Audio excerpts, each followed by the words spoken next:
11வது மலையை அல்லாஹ் எப்படி சொல்றான்னா மத்தர்.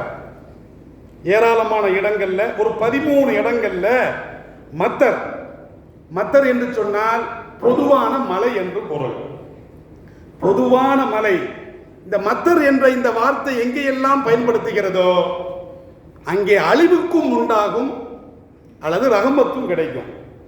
மத்தர் என்று சொன்னால் குர்ஆன்ல அல்லாஹ் சொல்றான். ஸல்லல்லாஹு அலைஹி வஸல்லம் அவர்கள் கூட மழை பொழிந்த பிறகு முத்திர்னா பிஃபத்லில்லாஹி வ பிரஹ்மத்திஹி, இந்த மழை என்பது புயலால் வந்தது நாம் என்று சொல்கிறோம். இந்த மழை பொழிந்தது அல்லாஹ்வுடைய அருளால் கிடைத்தது, அல்லாஹ்வுடைய ரஹமத்தால் கிடைத்தது. அப்ப முத்திர்னா மத்தர் என்ற வார்த்தையை பயன்படுத்துறாங்க. மத்தர் என்ற வார்த்தை ரஹமத்துக்கும் பொருந்தும். மத்தர் மலை என்ற அந்த வார்த்தை என்பது அழிவுக்கும் பொருந்தும்.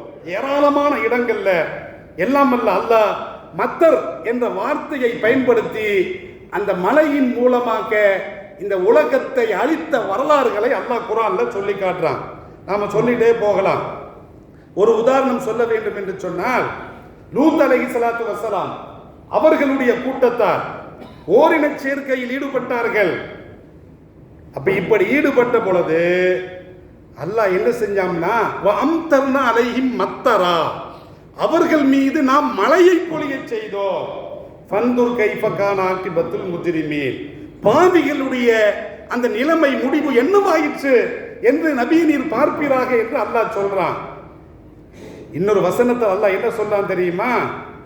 வஅம்தர்னா அலைஹிம் ஹிஜாரத்தம் மின் சிஜ்ஜீலின் மன்தூர், கல்மலையை பொழிய செய்தோம். அல்லாஹ் என்ன செஞ்சான்?